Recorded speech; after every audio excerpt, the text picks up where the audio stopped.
Kau dikerumuni oleh para bajingan. Bila kau tidak menyadari hal itu dan menikmati pergaulanmu, maka sudah pasti kau pun salah satu di antara mereka. Totally agree. Untung kau tidak Iya. dikerumuni oleh para bajingan. Wahai Guru, terima kasih Guruji.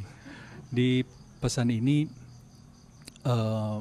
seperti apa ya?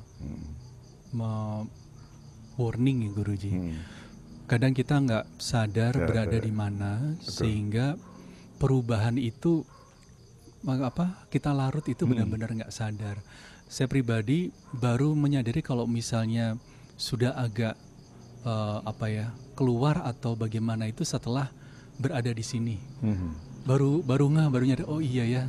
Kalau kita mungkin terlalu lama berada di pergaulan yang di luar, itu bisa jadi kita benar-benar lost. Tapi begitu kembali ke sini seperti diingatkan kembali gitu Guruji. Dan seperti pesan Guruji, pergaulan itu jauh lebih kuat daripada DNA Guruji. Betul. Iya. Jadi pengaruh lingkungan jauh lebih kuat apa yang ada di dalam itu daripada di dalam ya. Itu seram sekali. Iya. Makasih Guruji. Yeah. Wow. Tapi Guruji ini ada kaitannya sama Wisnu juga Guruji. Avatar Narasimha Guruji kan prelat itu kan walaupun dia lahir dengan kondisi lingkungan yang tidak mendukung gitu Guruji, tapi dia tetap bisa stick to the point the truth-nya itu dengan quality yang ada gitu. Maksudnya kan dia juga prelatnya ini kan kalau kita lihat secara pakai kacamata biasa gitu kan dia sama aja gitu, manusia normal gitu. Kenapa bisa dia bertahan Guruji dengan lingkungan demikian? Pertama dia dapat dukungan dari ibunya. Ibunya dia adalah seorang devotee ya. Itu satu. Jadi lingkungan prelat itu tidak sepenuhnya jelek. 50-50 katakan ya. Bapak dan ibu ya. Kemudian Pak ibunya ini sering sekali kalau kita baca dalam Bhagavatam sering sekali mengadakan pertemuan-pertemuan di mana dia mengundang para devotees dan lain sebagainya. Jadi pengaruh dari lingkungan walaupun dia berada di istana ada pengaruh itu. Kedua misalnya Mira. Mira juga selama dia masih kecil dia lingkungannya bagus. Begitu kawin lingkungannya berubah. Ya, termasuk kebiasaan untuk ritual. Ketika dia belum kawin, mereka adalah Vaishnava. Mereka tidak makan daging, tidak makan apa. Ketika dia kawin, maka keluarga mertuanya ini, keluarga suaminya, mereka adalah pemakan daging dan mereka adalah pemuja Dewi yang selalu dikaitkan di zaman itu dengan pemotongan hewan, kurban. Walaupun itu tidak ada dasarnya, hanya karena sang Dewi ini, Durga ini membunuh Mahishasur Mardini. Dan itu raksasa yang berwujud sebagai kerbau kan. Jadi dia mengenal kerbau itu sebagai raksasa dan dia membunuh itu dijadikan alasan untuk membunuh hewan. Padahal bukan membunuh hewan, tapi membunuh the qualities ya, the qualities, dan itu raksasa bukan hewan. Jadi ada dua lingkungan yang berbeda. Dan Mira selalu berdoa supaya dia bisa terbebaskan dari lingkungan itu.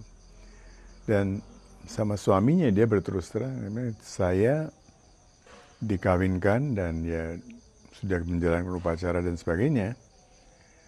I will not blame you if you want to have me, my body, fine, you can have me because saya officially wed to you, but you will not have my soul. Because in my soul, saya itu sudah kawin sebelumnya dengan Krishna. Dan si suami ini menurut sejarah, dia tidak menyentuh juga Mira, dia menghormati. Dan dia membuat tempel di dalam istananya yang menjadi tidak disenangi juga oleh mertuanya dan sebagainya. Karena Karena itu dianggap aib ya. Dia mengikuti satu aliran yang berbeda. So when she was given poison atau apa ketika suaminya udah meninggal ya. Dan dia tetap berada di lingkungan itu, istana itu selama bertahun-tahun. Itu suaminya sudah meninggal, dia dikirimin ular berbisa, dikirimin apa, dan dibohongin bahwa ini adalah prasadam dari lungsuran, dari Gokul, dari Brindavan ya. Dan menurut cerita, walaupun di dalam cerita itu diceritakan bahwa dia lolos dari sebuah upaya itu, tapi kalau kita baca sejarah di sana agak menjadi dongeng, dan sejarah itu kita harus pisahkan sedikit. Mungkin yang terakhir diberikan bisa itu membuat dia meninggal. Tapi di satu pihak itu meninggal, tapi tidak ada orang yang menemukan jasadnya. Dia masuk ke dalam kuil Krishna dan tidak pernah keluar lagi. Padahal kuil itu nggak ada pintu lain. Di situ dia meninggalkan kerudungnya, dan kerudung itu yang kemudian diupacarakan. So next time we should go there. Wow. Yeah. That kind of love. Guruji, hormat tentang leluhur dan lingkungan, Guruji.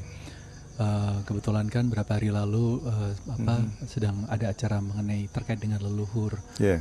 Kemudian saya kepikir kalau misalnya dalam cerita Prahlad ini, dia ada satu DNA dari ibunya yang mendukung dan DNA dari ayah yang mungkin bertolak belakang.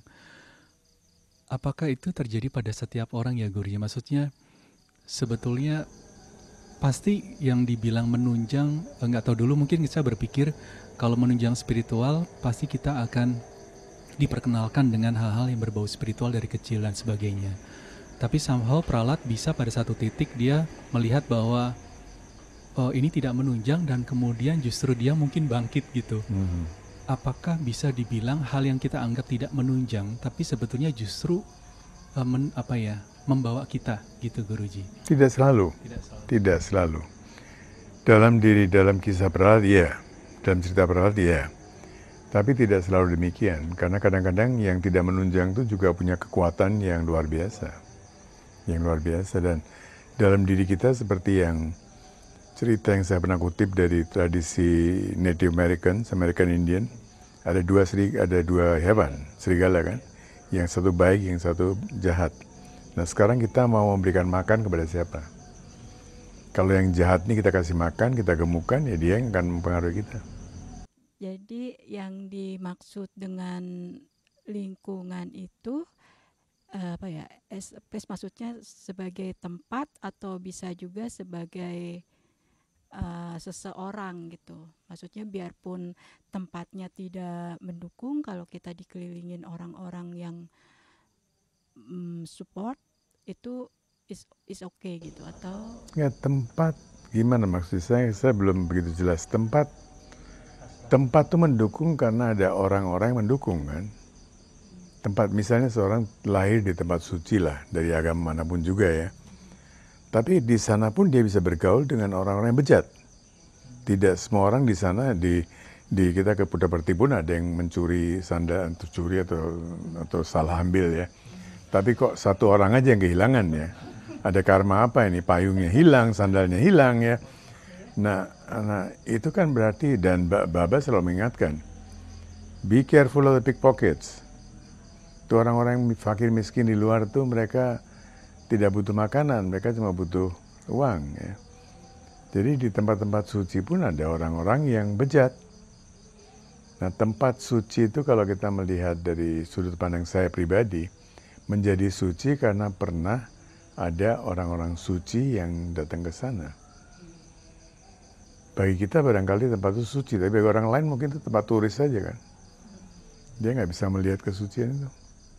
Saya kira yang penting di sini adalah manusianya, orang-orang yang tinggal di situ. Kalaupun kita, banyak orang pergi ke tempat-tempat suci, pulang-pulang malah menjadi fanatik, jadi apa, saling bunuh-membunuh ya.